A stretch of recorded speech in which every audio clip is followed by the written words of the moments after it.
Can you tell I have a Jigglypuff hat on? Can I tell you have your Jigglypuff hat? Can you tell if I have a Jigglypuff? Jigglypuff hat on? Yeah, I can tell. Okay. Can I tell? I mean, on the camera. No, Dana, it cropped to right here. Hey, sometimes you crop weird. When have I ever cropped it to your forehead? Show me one podcast of the 30 that we've done before this. Honestly, when I've cropped to here. I'd prefer that than the times you've had the camera right on our crotch. You nutsack. Like the most like amateur fucking video angle ever. Oh, I'm sorry. Did you just become a millionaire yesterday? Have you been a secret millionaire this whole time? And you just didn't tell us? Yeah. Did you have the money to pay for a setup where we didn't have to be crotch shotting? Is that we could have just angled it down at us instead. Are you revealing right now on the podcast that you actually secretly this whole time are a gajillionaire and you've had the money to do that? No. Are you telling me that we couldn't jerry rig something to just like have a different angle? Really? Really? Georgina and Il Ego say hi. Hi, Georgina. Also, hello, everybody. Welcome back to another Riffsters podcast. I'm Dana Linux. I'm Julian. A.K.A. Volpe. We're the Riffsters. It's a podcast and a web show. We're not really living... I just realized we're not really living up to the second half of the song. The podcast and a web show? Yeah. The web show part, the thing that we've said we're going to write a script for and haven't done yet. Technically, it just is any web show. That's true. As long as, like, if we You mean that Geeks of LA thing we filmed last summer and still haven't put out? Oh, I'm sorry. Are you secretly the second editor of the Yes. Riffsters? Yes, I am. Or are you telling me that... every time I say, do you want me to do it? You say, no, I want to do it. Are you secretly the second I editor? literally offered, like, a couple weeks ago to cut it, and you were like, no, I want to do it. That's crazy. Because I had this crazy... It must have been a fever dream where I was the only one who run our streams, produce all of our stuff, write all of our content, create all of our movies, and edit all of our videos. That must have been a crazy... Is there a chip on your shoulder? Can I get some block real quick? Just a crazy dream I had where I did everything. As you guys can tell, we're a wonderful couple. We do well together. Mm. It's all love, as the late, great Eddie Murphy would say. What? I don't know. Is that something Eddie Murphy's actually said? No. I don't know. Alright, why don't we jump into a topic? He's great. He's also not late. He's still alive, so I don't know. Yeah. But where's he been? Because he hasn't been in anything in a long time. He kind of dipped out. He just is not interested in... He's like late 90s, early 2000s, and then done. What's so weird about people like that is like the ones that are, I feel like, publicly the loud, like their personality is the loud person. You know, Eddie Murphy's like big personality. Yeah. He did Shrek. Yeah. Like, that's the last thing I think I remember him in. Privately, like themselves, they're always like the quietest, shyest people. It's so weird. Like Johnny Depp is the same way. He plays these characters that are like so big and loud and weird, and then you can't even get 3 words out of him. Yeah. As a person. Well, that's because he's like always drunk or high or something, isn't he? Yeah, I guess. But it's just weird that the guys who are... Maybe it's because they think that's like... They always want it to be like loud and cool. And they're acting as another person, so maybe they're not themselves. The only way they can do that is by... Yeah. I once asked my coworker Rachel, who Georgina will know because she's on the snarled stuff. I was like, how do you get over being a nervous introvert? Because I'm a nervous wreck all the time. You know this. Like, and I'm an introvert. I don't really like, being around a bunch of people and stuff. And she was like, honestly, I have to pretend to be somebody else when I'm like in an interview or, doing something outside my comfort zone, because that's the only way for me to get out of my head. So maybe that's what they do too. Like, just for their characters. Like, obviously they're acting, but like they just... That's their way of getting out of their shell. At that point, then I'm just like, then just be like that. Like, what's the difference? You're still, like, your body doesn't know the difference between, like, you acting as the thing and you being the thing. But your mind does. But just, like if you're able to go and be like Captain Jack Sparrow, Like, just because where's all the rum gone? Then just be that. Like, what? Why do you then feel like you have to go back to being like, I'm shy, quiet, Johnny Depp? Like, because at the end of the day, it's an act, and you can't hold it up forever. It's like being on all the time when you have to entertain people. Like, it's the same thing. I think like it like drains you very quickly. I guess I just because I know for me, like I can do live streams for so long, or I can do X, Y, and Z for so long, but eventually, like when the camera turns off, like I'm exhausted. But it's just like. I get that. I it just confuses me because to me it's like the metaphor or like the comparison I would make is it's like say I can balance like a ball on my finger. And for clarity, he's an extrovert, so like there's a key difference here. But it's like saying like, okay, if I can say I can balance a ball on my finger and like I can definitely do this skill because every time someone like puts a camera on and says, do the skill, I can do the skill. Your finger's going to start cramping. But then it's like, outside I'm like, oh, I don't know if I can do this skill. I'm like, no, you can definitely do it. Like, you've shown 1,000 times you can do this. Mm-hmm. So why do you pretend like you can't do it when But you can't balance that ball all the time. Your finger gets tired. Okay, like, it's the same thing. I must be missing the metaphor here. I'm not saying you, okay, bad metaphor. So it's like, okay, you can lift like a 10-pound weight. Mm-hmm. Like, no matter what, at any time, I'm not saying you're holding it there forever. I'm saying if you walked into a room and someone said, hey, that thing weighs 10 pounds, go pick it up. Mm-hmm. And you're like, yep, can definitely pick it up. Like, it's a thing your body knows you can do. Mm-hmm. So then, like, this is like someone being like, if they walk into a room and the room is red, they can definitely pick it up and they'll pick it up all day long. But if they walk into a room and the room is blue, suddenly they're like, I don't know if I can pick it up. Maybe I'll try. Oh, no. It's just like... But it's different because that's a physical object that your body is going to go pick up. It's not like an emotional thing. It's not how your brain is wired necessarily to be. But what I'm saying is, like, if they're claiming they're shy, but then they have no problem being a fool in front of 400 people on a set, how could you still be shy? I mean, I wouldn't say I'm shy, but I still become a nervous wreck when I'm meeting a new person because I just, like, there's just that uncertainty, and my brain just goes, oh my god, what if they don't like me? Or like, oh my god, like, what if they're an asshole and I just don't know, like, what to say back to them? Or like there's like a million things that go through my head that I can't make them stop. But we're not talking about you. I know, but I'm saying, you're not an actor. Like, right, but I'm talking about actors. Like, sometimes, like, they may just be tired. Like, for instance, like, Johnny Depp probably has to do like a million interviews after doing a movie. Like, at some point, he's probably just like done with it. Like, he just wants to act. He doesn't want to do all this like promo for the movie. He's like, people are going to come see it, they're not going to go see it. So I don't care. Like, he could just be an ass and just not care and like waste people's time in interviews because he's tired and doesn't want to do them. I'm not saying that's what he does. I'm just saying that's a possibility. Like, there's a million other things that could be going on in his head. But that's different. Like, that's not shyness or... But that's still different. That's... Yeah. I'm trying to, like, I'm trying to explain the inexplicable phenomenon of you being able to be insane and huge and loud and all these things. The thrill of acting. And maybe he just likes to act. He just doesn't want to do interviews. But then their actual personality is super shy. I'm like, but like it's to the point where like he almost can't even hold a conversation with people. And I'm like, you're the most eloquent person in half of your movies, and yet your real life is like you can't hold a conversation. Like if you're able to do the whole word speech eloquent thing with these characters, and then you can't have it's like a brain block. But he's reciting words he memorized. I guess they're not words he came up with, and he's able to like recite words he memorized. But it doesn't mean that like he can come up on the spot. I mean, I'm sure he can, but like it's not like you can come up with the spot with conversation or even cares to. I just think it's stupid. Like it's just dumb. Like if you can do the thing, you are the thing. Yeah. Like.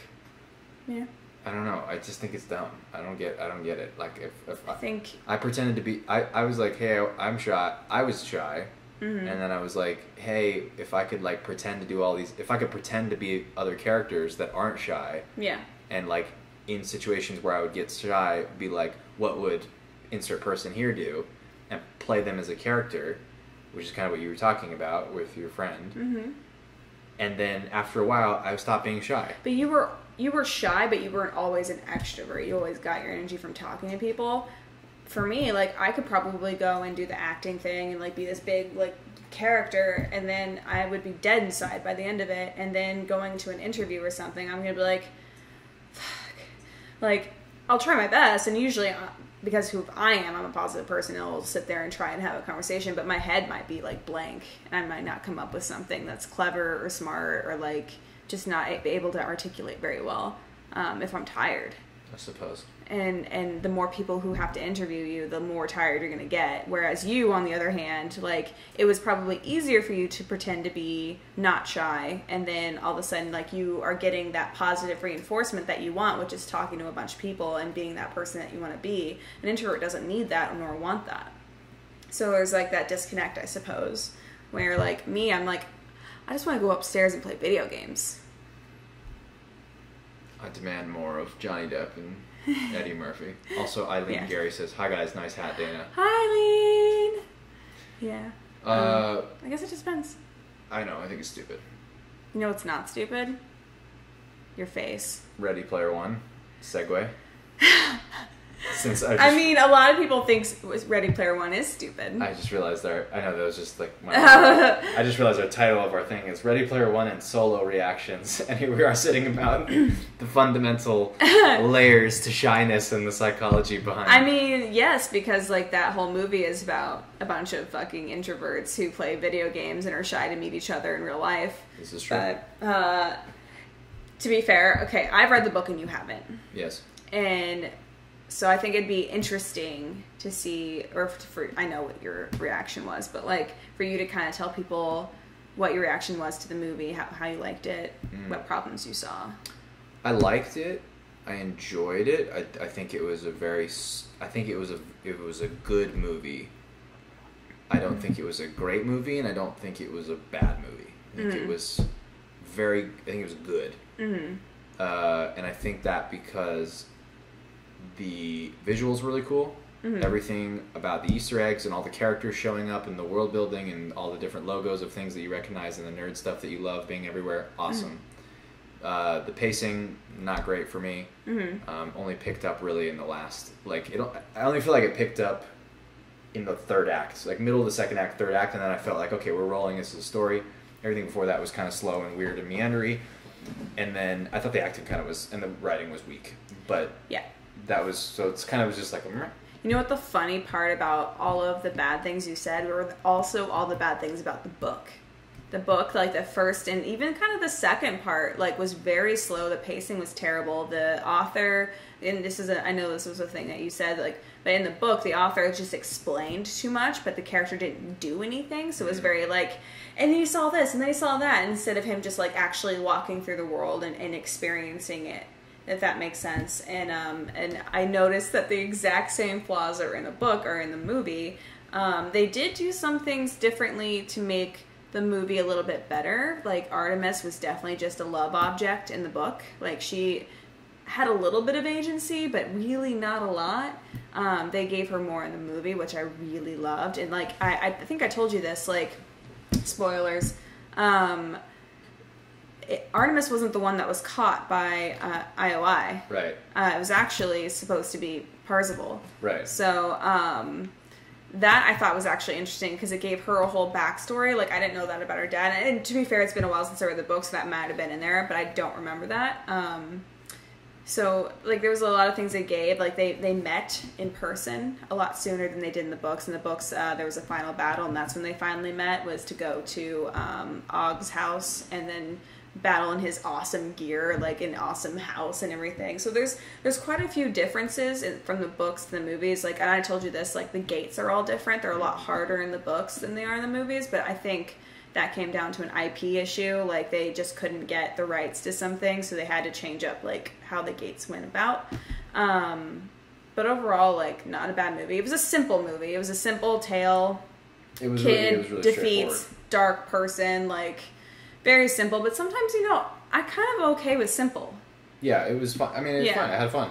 I think for most people, if they just go to this movie expecting to just have a visually fun time and just kind of, like, go with it, they'll have a great time watching the movie. I think people who are going there to be critical or to take the movie seriously in any way are going to see a lot of flaws. Yeah, which is why you just like enjoy it as like harmless fun. It's not like going to change the world, but like I don't think the book is the most amazing thing on the face of the planet. It was just the first to do what it did, which was like bring in all of this fandom and like kind of like do something with like virtual reality that we haven't seen before. And I read a lot of science fiction, so I know that there is virtual reality books and stuff, but they don't ever touch necessarily in the real world of like our world. So this was the first time I saw that with like throwbacks to like the 80s and stuff. And I think especially in the climate where 80s music is coming back to a lot of people, this movie was like a hitting home for a lot.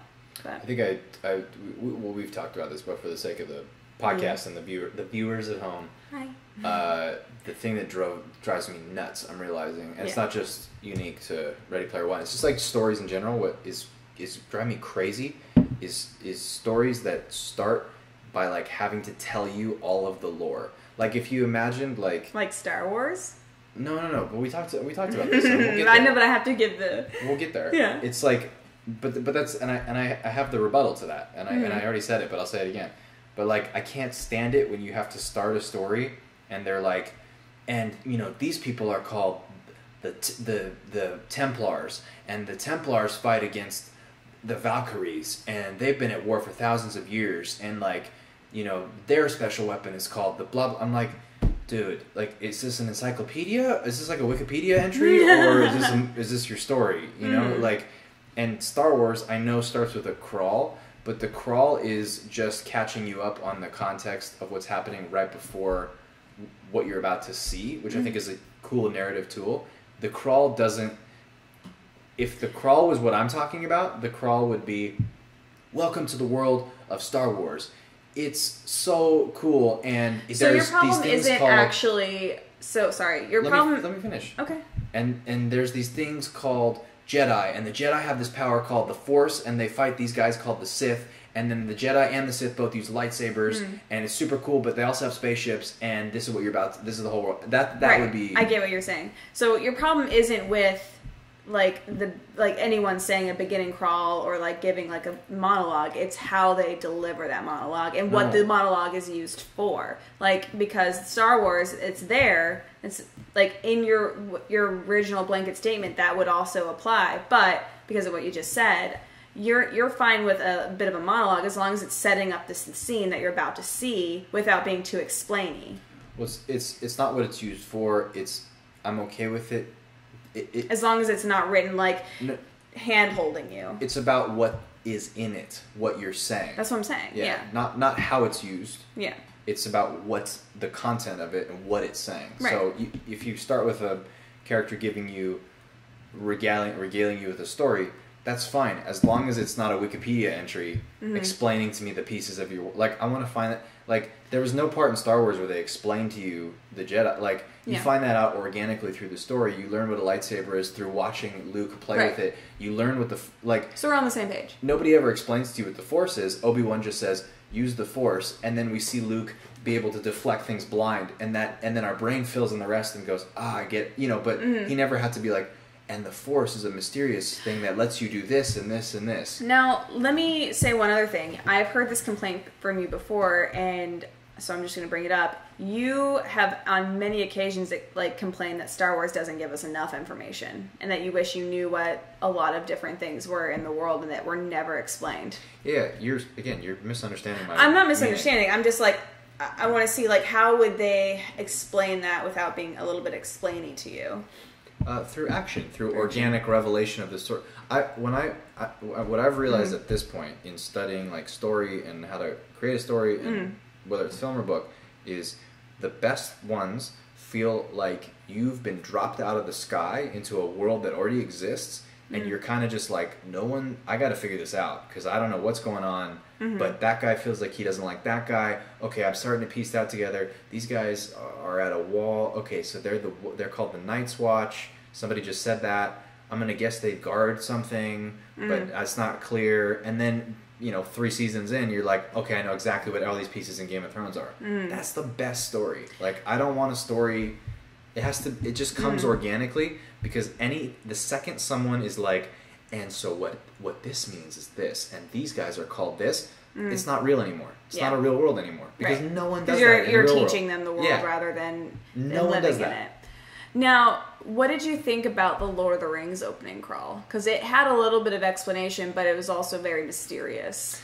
So that to me is fine, and and that's an exception, and the reason being, it organically fits within the world in that it's poetry. Like I felt like someone was reciting an epic poem to me.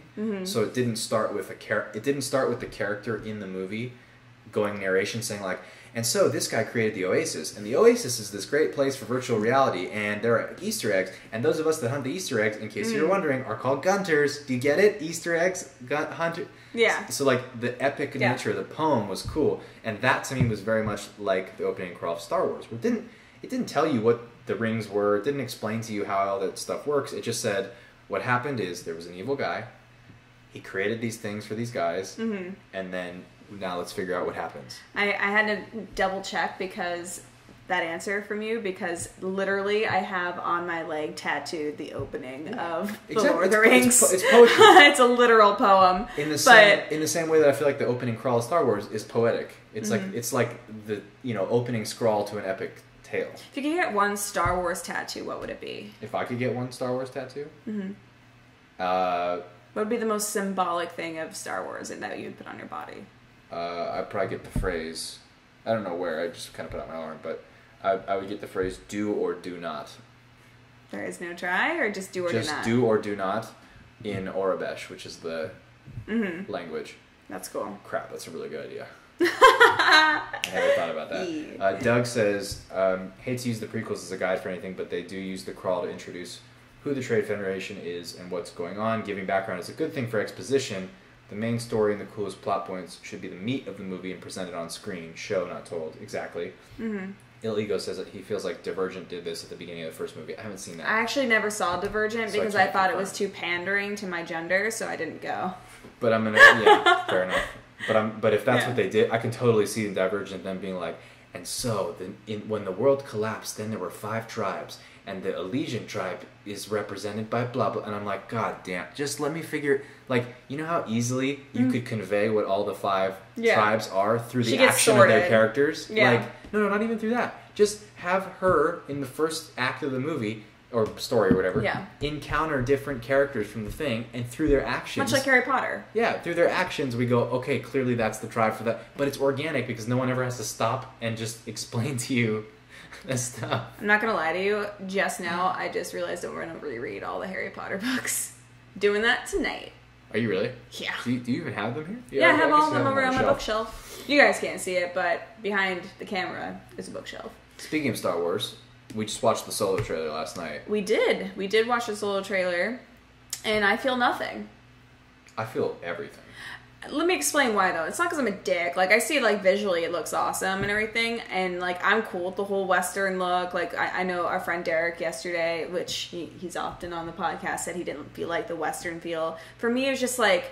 I think the wind has kind of been knocked out of my sails, knowing Han's dead and how Han died, that I like have no care in the world to see Han's beginning now. Yeah. Because of just like how poorly he died. And to be fair, it could still be revealed that he was helping his son stay as a double agent or something, but now we know kind of from the second movie he actually is just evil.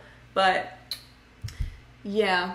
Doug is asking why we didn't do sensory deprivation. I said that we should yesterday, but to be fair, it was his birthday yesterday. It was my birthday, and I didn't feel like getting the camera equipment all set up and editing a video on my birthday, and we'd already done a solo. For the teaser, we did a reaction, and it was just laziness, to be honest with you, Doug. It was just pure, on my part, laziness. To be fair, we were like mostly drunk or like kind of like dehydrated because we were in a jacuzzi with a bunch of friends and drinking, so that's also true. And that sounded way more of a party than it was. It was pretty damn chill yesterday. Was gonna keep that out of it. Yeah.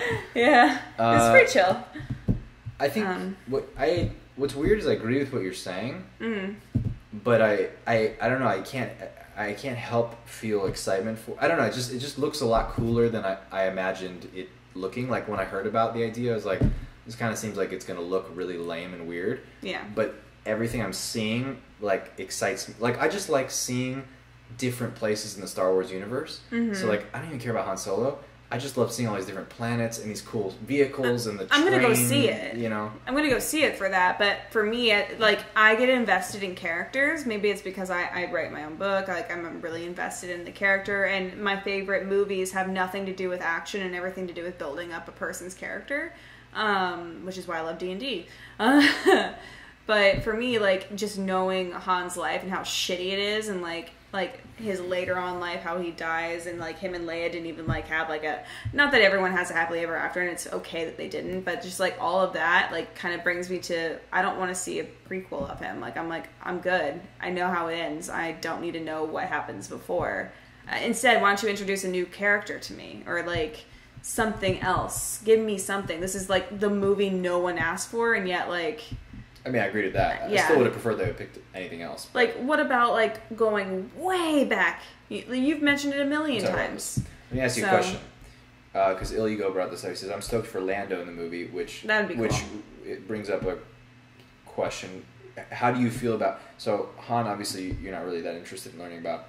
Do you feel like you're going to be interested in learning about, like, Chewie and Lando and this new character, Kira? Yeah. And do you feel like those might be... I mean, it could be cool. We know Kira's probably not going to show up in anything that's happening now, so it's like, eh. But, like, I mean, yeah, if they decide to spin off from there, sure. If they do some character development, but Star Wars lately hasn't really been doing much. I still don't know a lot about Rey. Like, I mean, we'll see. It's fair. Honestly, it's like, we'll see. Like, I'm going to go see the movie, and, like, I'm not saying I'm going to hate it or anything. I just, from the trailers, feel nothing. So. Yeah, I mean, I could totally, like, it's weird. I can totally understand that. Mm-hmm. And I think if I was in a different mindset, I would also feel that. Yeah. But I think I've, like, gotten myself revved up for it, and I'm just, like, excited. Mm-hmm. And I think there's not a lot of stakes. Like, with The Last Jedi, there's a lot of pressure, you know, on that movie. This one, I'm like... Everyone has been saying from the start it was going to be bad, so like it really can't do anything except be good, like be better than. Which is what I'm hoping will happen. Is like, because I have no feeling towards it right now, I'm hoping to go in and absolutely love it. Here's an interesting thing though, and a lot of people have criticized the actor Alden Ehrenreich for. Everyone's just like, why did they pick him? And he doesn't look like Han, or he doesn't sound like Han. So. Here's what I was noticing, because I watched the trailer again just before we started this, and he looked a little bit more like Han in the second one. I noticed. I think look wise, I could totally buy him as a young Han Solo. I think he looks exactly the part. I think everyone was worried about, like, from the first teaser, like they didn't like his voice or they didn't think he sounded like him. And so the more I'm watching, I'm like, I actually love that he's consciously not doing a Harrison Ford impression, which is very easy to do, and he's consciously not doing it, but somehow is finding, like, the mannerisms and the way you deliver, the way he delivers his words. And there's a couple moments in the trailer where I just was like, I like imagined Harrison Ford saying that exact thing in that way, and I was like, that's exactly how he would do it as Han. Like, he has in the second trailer, they gave him a lot more, like he has, there's the one interaction that I love where he looks at Chewie and he's like, what do you think? And Chewie's like, Arr. And then he goes, well, what do you know? And I'm like, that's so, like, Han would do that. And then, or like the line where he's like, since when do you know how to fly? He's like, and then he's like, Arr. He's like, 190 years old? You look great. Like, that's so Han to be like, I don't really know what I'm doing, but I'm just going to quip anyway. Yeah. Like, I think it got a lot more... No, the second trailer gave me a lot more faith in the movie, because the first one I was like, I don't see it at all. Like, you guys can literally go and watch our trailer reaction. I think I said it in the episode, but I was just like, I don't see it. So the second trailer definitely made me feel like he was the right pick for Han. I just, again, like, I don't care. I don't care about the character anymore. Like, maybe if they had done it before he died, like, that way, like, when he does die, like, it'll, like just take your heart and, like, throw it on the floor and stomp on it a million times. That's super true. Like, now that they've done it, like, post-death, I'm just like, okay, like, I feel nothing. Like, I already know what happens to him. Like, why do I care? That's so true. They should have done this before, because then we would have learned all this stuff about him, and then he would have walked into his... Oh, man, you're so right. Yeah. That's kind of the unfortunate thing, I think, of this movie. And then, I mean, I can kind of see why they didn't do it, because if you made fans love Han even more and then killed him the way he was killed, there would be riots on the street, versus the way they've done it this way, like, people love Han, and, like, of course, a lot of people are still upset about the way he died, but now they get a little bit more of him. Instead, it's kind of like a peace offering. Like, here's more Han after we killed him. Like, don't hate us. Like, that's what it feels like now more than... I wonder how they're going to resolve that thread of Ben killing his dad. Like, they didn't really. They were just like, yeah, you killed your father, and then Rey was pissed at him for a little bit, and then forgave him, and then... There's so many problems with that movie. Sorry. Like, I still can't get over some of it. But you liked it a lot more. I liked it the second time I saw it, but I still recognize there are so many, like, continuity flaws. Yeah. That need to be resolved in the third movie, and that's a lot of shit to tie up in a third movie, on top of it needing to be the ending of a trilogy. I think I've gotten to the point with it where I think... As a like written, like as a piece of writing, I think it's very well crafted. Like, the movie is well crafted.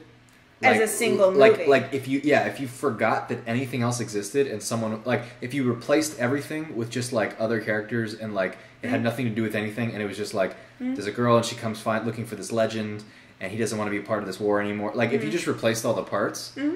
It's a perfectly written movie. Like you can't find fault in the writing, because Rian Johnson's a good writer. No, the movie by itself is fine. It's because of the context of the first movie. It sucks. If you had given me any, probably, like, I mean, I can't say that without knowing what the other options were. But if you had given me like 6 or 7 different scripts for what Star Wars Episode 8 should have been, I'm pretty confident I would have said this would be my last. Like, I would have probably taken that should not have been Episode 8. And so it's a really weird thing where, like, I've separated it so I can watch it and enjoy it, but also I'm kind of like, this sequel trilogy is, like, not a real, like, it's almost fanfic. Like, it's just, it's not Star Wars to me. Yeah. I mean, maybe if the first movie in the trilogy is just, like, they just categorize it as the prequel, and then they make an actual trilogy with this being the start, okay. Like, I can see that, but, like, we're just now starting the rebellion. We're just now, like, doing a whole bunch of things. And it's the middle of a trilogy. I can't. Yeah. And the more I think about it, and the longer I've sat on it, the more I just, like, I feel very disappointed. Same. And it's really weird, because I really like Rian Johnson. I love Rian Johnson. I think he did a fantastic job. It's just... Yeah, I think it's so just weird. Not the movie for the middle of a trilogy. Just, like, wrap your mind around what we're saying right now. I know. We're saying a guy is really good at what he does. He's a fantastic filmmaker. He's a great filmmaker. Yeah. He's a great writer. He wrote a great piece of writing, and yet we all don't like it. It's so weird. I honestly blame J.J. Abrams a little bit for starting the series the way it was started, to a degree, because then Rian Johnson came in. Like, if the beginning had been different, I might have been okay with what Rian Johnson's movie ended up being.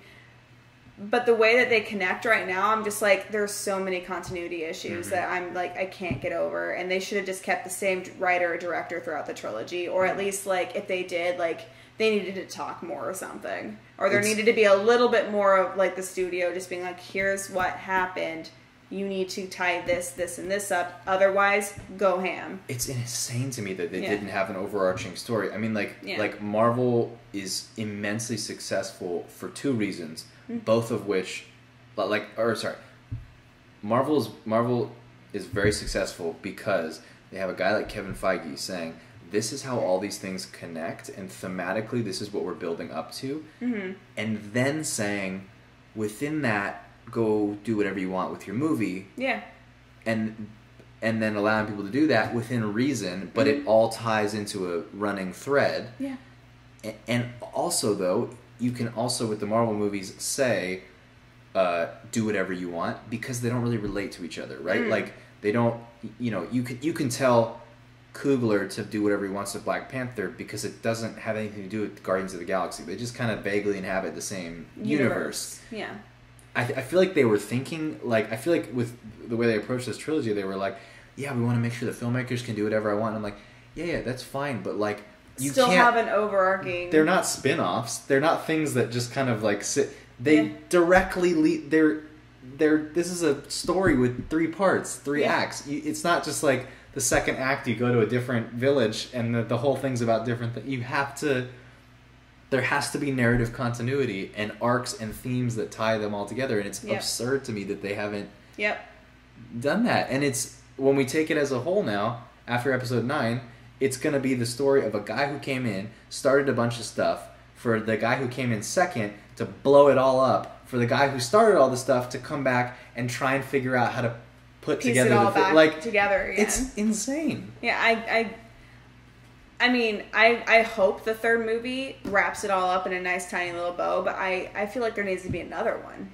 But we'll see. I don't know. Yeah, we'll see. I don't know how they're going to wrap up everything with all the characters and everything going on, like, in one movie. I think the thing is that, like, they're done with the Skywalker. You know, like that's it. And that kills my soul. Because you've done how it started. Yeah. And you've done how it ended. Mm. Well, it depends on how they ended. It depends on what they do with Ben, and like it depends on a lot of factors. But but regardless, we're going to reach the point where, and we were going to reach that point regardless of what they did with the sequel trilogy, because the characters have to pass away. I'm okay with Rey not being a Skywalker and stuff like that. It's just I don't want them to go down in a fucking like flame. I mean, me too. That like completely, in my opinion, like ruins Luke's story, ruins Leia's original story. Like, I mean, yeah. You know, it just. I mean, I didn't like the prequels, so I don't care about their story. But well, yeah, but it even ruins. Darth Vader went good at the end and like helped save his son, and Ben's like, I'm gonna finish what you started. It's like you do realize. Like, he saw the error of his ways at the very end, right? Like, again, it depends on... So it depends on what they're doing with Ben, but... It depends on how they end the story, whether it's... But what I'm saying is, regardless... Mm-hmm. Regardless of what this trilogy was and who wrote it, it was going to be the end of the Skywalker story, because you wouldn't continue it after that. Like, I mean, I guess if they kept having children, but it's unlikely. Yeah. You know, so... What about Ben's sister? He doesn't have a sister. Well, doesn't he in the original like comics and stuff? Like, doesn't Leia and Han have twins? In the like expanded universe stuff that's no longer canon. Yeah. Yeah. But like, I was kind of hoping they'd still have like he'd have a sister somewhere or something. Maybe she's only Force sensitive like Leia, or like whatever, and like they can end like the Skywalkers being this powerful Jedi Force. Like, I don't care about that, but I don't want to see them completely go to ruin. I guess I just can't. It's like my least favorite storytelling ending. I guess I just can't see them continue. I guess I just can't see them doing any more episodic installments. I think from here on out, it's just, which I'm fine with. Like just one, or like, you know, like I'm the most excited for Rian Johnson's trilogy because he's writing the story for all three at the same time. Is directing the first one and then will produce the next two and like oversee. So there's no chance, and he's a great writer. So there's no chance that these things don't. So that story doesn't tie together, whatever it is. So I'm excited for that, because then it's like new characters.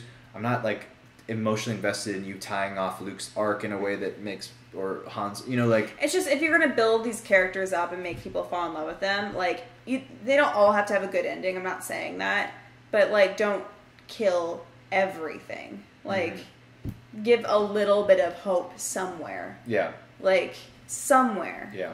And I guess you could kind of see Rey as that little bit of hope, because even though she's not related to him, he kind of trained her. And so she has, like, his teachings from whatever those were supposed to be in that movie to carry on. But, again, like, I just realized... He barely taught her anything. Yeah, that's true. I just realized you kind of have to... If you're Rian Johnson writing the trilogy, you kind of have to go, like, way in the past. Because you can't write the future. Because then that... totally, like, then that means whatever is in between has to lead to that. It wouldn't make sense to write... I mean, I wouldn't write anything that takes place in the time period between episode 1 and episode 9, because nothing you write... you couldn't just be like, oh yeah, this was happening kind of at the same time as that. You're talking about his new trilogy? Yeah. Okay. It's like, he couldn't write it... You couldn't write a story that was like, oh yeah, it's happening at the same time as all the other stuff that you know, but it's like in a different part of the galaxy. I mean, you could. No. Like, Rogue One it... No, Rogue One was directly involved with the thread of the... It was directly the thing. Like, right. Like if you take the... But we don't know what's going to happen in the next episode, so, let me... Sorry. Just let me finish my thought. You'll understand what I'm saying if you let me finish. Mm-hmm. What I'm saying is, the story of the 9 movies is the Republic fell into the Empire, the Jedi Order was destroyed by the Sith, who took over, and everything else was Fallout trying to destroying the Empire, and then the Fallout dealing with it. That spans the galaxy. That's the single most important story in the galaxy in that 60-year period of time. So and it's galaxy wide. So you can't tell another story in the Star Wars galaxy at the same time and have people give a shit about it, because they're just going, well, why do I care about this thing when this entire saga was happening at the same time? So you have to go way before. Yeah. And that's the only option you have. I don't know. You could go. I guess. For a spin-off, you can do whatever you want in between and around, and like that's fine because those are spin-offs. It honestly depends on what he chooses to be his saga. Like. But if you're creating new characters, they have to be.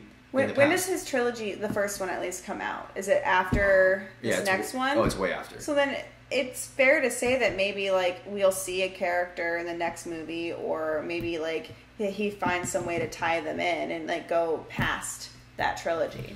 Does that make sense? Like after? Yeah, like he could still technically go in the future and continue on from where, the last episode leaves off.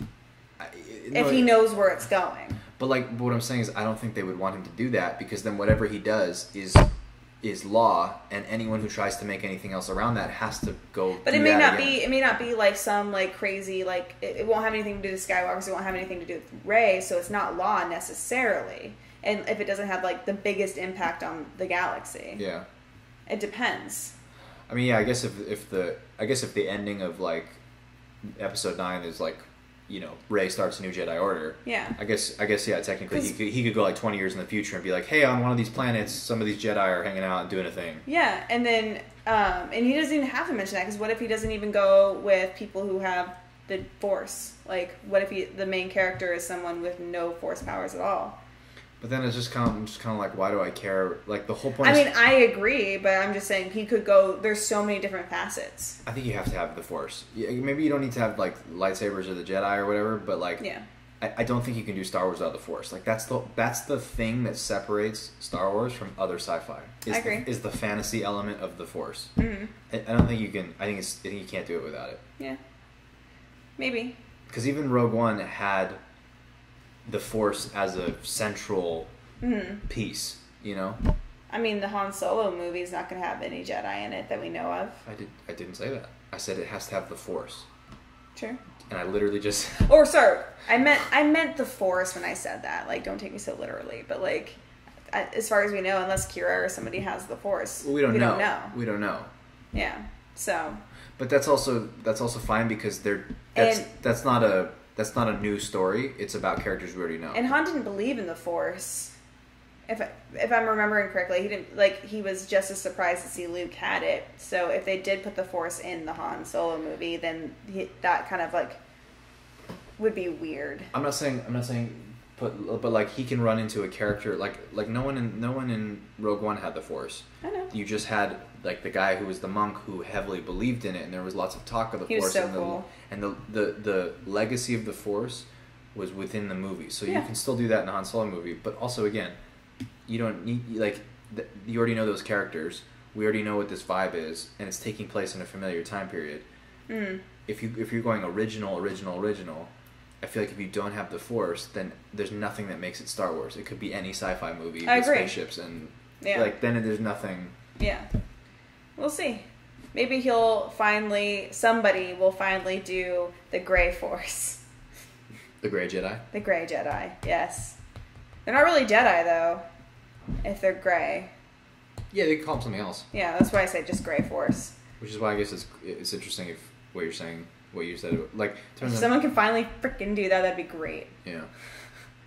Well, that's why I want them to go in the past, because you can explore all the origins of the Jedi and all that stuff. But if you took that into the future, it'd be like, hey, we saw the Jedi and the Sith not really work.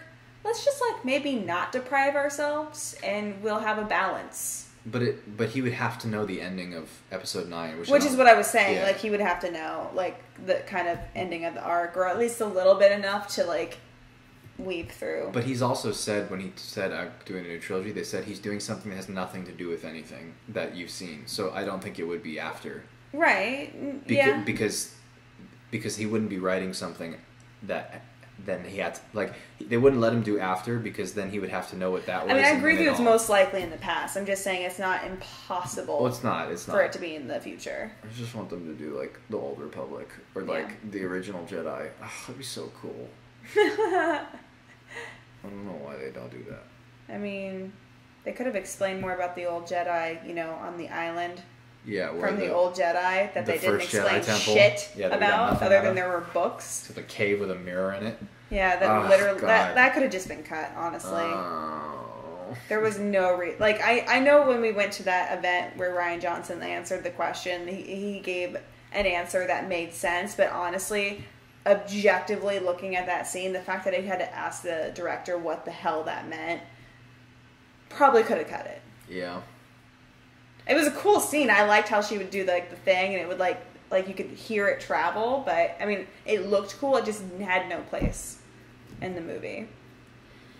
You know what I want to see for the next spin-off movie? I want to see a Clone Wars spin-off. That'd be cool. Because they had this TV series. The Clone Wars. And it was amazing, and I would love to see a live-action story told within the Clone... Because you can... The beauty of the Clone Wars is you can... It's infinite. You could literally tell infinite stories within it, because it was a galaxy-spanning event. You can just keep making up planets and keep making up characters who are on that planet fighting clone. Like, it's just infinite. Yeah. You tell 5 seasons of a TV show and still have... So I would love to see them do a story within the Clone Wars. You know what I'd rather see? Voltron. Live action. Especially after the Gundam and Ready Player One. Nice tie back into the... I know. That's what I'm saying. And by the way, in the book, Voltron was there too. Was he? Yeah. And we talked about how I thought I saw a lion. Yeah, I think that was as close as they could get to that IP without. But, oh my god. Like, we've been watching the Voltron TV show. Uh-huh. So good. So good. I'm trying to think who I would cast. For everybody? Yeah. I mean, you could... Yeah, no, Stephen Yeun's too old. These are all supposed to be kids, because he's the voice actor of Keith. I don't know. I don't know who I'd cast for any of them, because all the like young stars that I know are kind of like in their mid-20s now. There hasn't been really a breakout kid in a while. Yeah. That kid you're obsessed with. Timothée Chalamet. He could be in there. He might make a good Keith, actually. He's a little too young for Keith. No, they're all supposed to be little teenagers. Yeah, maybe. He can maybe do it. And he doesn't look Disney to me, so that would help, because some of the like child stars that I do know, they're all like Disney kids, and they look like Disney kids. What's funny is you could 100% cast the voice actor who plays crap, I forgot his name. Shiro? No, the right-hand man. Lance? No, the Allura's. Oh, Corrin. You could 100% cast the guy who plays his voice actor as him. Oh, yeah. They're both kind of ginger, blonde, or whatever. Yeah. Oh, yeah, that would work out, because he's supposed to be an older, like, father-like figure to Allura. But, I'm trying to go do Allura. I have a couple actually in mind. I don't know the names of the actresses. I don't know, because she's supposed to be darker skinned, blue eyes, and white hair in this show, but in the original, she's just blonde hair, blue eyed girl. So you could go with either. I like the new version of her way better. It's like less basic. Yeah. And she just looks alien, but also humanoid enough to like want to bang. Yeah. I saw some cosplay for it, and I think I'm going to cosplay her at some point. It's a good one. Yeah. Doug says they could do it as like a Stranger Things special. Ooh. I think, unless that comment is from previous. Just do it as a Stranger Things special. I'm assuming that is referring to Voltron. Ooh. Were we talking about anything right? Because the comments are probably a little delayed. The comments are delayed. Stranger Things special. I don't know. I don't. Sorry, you'll have to give a little more context. He says yes, Voltron. Okay, yeah. So I was like, okay. I think that's what we were talking about. I mean, that would be dope. Like actually doing like a Netflix like series that's live action. That would be most preferred, because honestly, I'm more recently leaning towards longer form content in the sense of like I like TV shows better now. I think that the quality of TV shows have gotten almost to movie quality, and especially if they get a lot of money, like Game of Thrones stuff, they are movie quality. Mm-hmm. And for me, like I said, I love sitting in with the characters. I love like getting to know them. Movies just aren't doing it for me anymore because they have so much action they have to put in these movies. They have so many things. They have to finish a plot point. They have to like do it all within like usually 2 hours. Right. That's not enough time. Right. That's a little over 2 episodes in a season. So in an ideal world, yes, that would be how they would do it. They will never be able to because the CGI budget on the robot is too much. Yeah. Like you need a They can't even make a dragon for more than like 10 seconds on Game of Thrones. I mean, granted, dragon's a little bit harder than a robot, but like you need like Transformers level. Yeah. CGI. I mean, yeah, we probably wouldn't see unless it like someone just like gave like fuck off money and just like was like do it. But oh my god, why have they not made the Power Rangers reboot should not have been a movie, it should have been a TV show. That would have been unbelievable.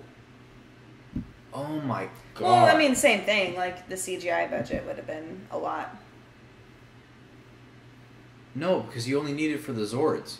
Yeah. And like, there's nothing in Power Rangers that they would need to do that they haven't done on a show like Teen Wolf or Arrow or the Flash. Like if Power Rangers was rebooted like the Flash with that level of special effects, I'd be the happiest boy on earth. Yeah. I mean, like, to be honest, between Power Rangers and Voltron, I pick Voltron because I think Power Rangers is corny as fuck. But like, well, but you do it in a. So is Voltron, but you make them not corny. But they made them not corny, yeah. I mean, but I watched the Power Rangers movie with you recently, and I thought that was corny still. Oh, I was waiting for the movie to end. Oh, it was a very serious take on the characters, though. I know, but it just took way too long. That movie, like, needed to end, like, a whole, like, act beforehand. That's a different critique, then. I know, I'm aware. I just, like, it was corny. I thought it was corny. The whole thing was horrible to me. Like, I was like, oh my god, can this movie please end? I want to leave the theater. It was a serious, grounded take on the characters. So what else do you want? It wasn't that serious. I don't know. Like, there was something, maybe it was the acting. I don't know what it was. Because that's how Voltron would be. What would Voltron be different than that if it was a serious, grounded take in live action? It would be the exact same thing. So, that's not your argument. You're just biased against Power Rangers. I'm not, though. I gave it a shot. I went and saw the movie. So explain to me how a live-action take on Voltron would not just be that as well. Like, the acting was not good. The main actor literally is balding on top and is supposed to play a teenager. Are you kidding me? Okay, so he has a receding hairline. So your argument is... The script was so bad. Some of the dialogue they had, I was just like, oh my god, teenagers don't talk like this. So your argument was acting. That's a different argument. Well, no, it was... But they made it corny, is what I'm saying. So if you cast actors who you thought were better, you would have liked it. Again, script issues. The entire time I was bored as fuck watching that movie. Like, that's a story issue. It was also a story issue. So if you fix the story, if you make it a better story, you cast better actors. Fix better actors, I could have liked it. Okay, there we go. But that's not what we got. I know, I'm just saying that's more than likely. I'm letting you know, like, the Power Rangers could be fixed just like Voltron to be better. I'm not saying that they couldn't. I'm just saying what we've gotten so far, I'm like, I'm good. I don't need Power Rangers. I just think that's exactly what Voltron would be. Then I would be very upset and disappointed. I think that's what would happen with it. I mean, they're doing a damn good job with the show. I've yet to see a good Power Rangers television show. Well, it's because they're not trying. They have the worst actors always. Like, the budget's terrible. They're like, actively making it for 5 years. Oh my god, the suits are so fucking bad. Yeah. It's because they're actively. It's so corny. They're consciously making it for 6-year-olds. Like that's who it's made for. No one's pretending like it's. Like Voltron is definitely made for our demographic. Yeah. Like older teenagers. That's made for like 12 to 25. You know, like that's what I guess anyone can enjoy it, but. Anyway. Yeah. I think we covered a lot of topics. Sorry if anyone's a Power Rangers fan and I just shat on your favorite. I'm a Power Rangers fan. You just shat on my face. I'm sorry. I'm so sorry. I know people have the nostalgic thing for it. I can't. And to be fair, I am biased because there was a boy in my neighborhood who made us watch it every single day after school, and he was such a dick about it. So I do have a negative feeling towards Power Rangers because of that one kid. Anyway, that'll be something I'll discuss with my therapist later. And so that, I think, is why I hate the Power Rangers. You know, I think it really all ties back to that one moment with Ethan. Yeah. On the playground. I mean, not that far. His name was Adam. Adam. But, that was close. Yeah. Interesting enough, the name of one of the original Power Rangers. Probably why you liked it. That's all, folks. Stay tuned for more. We're really tired.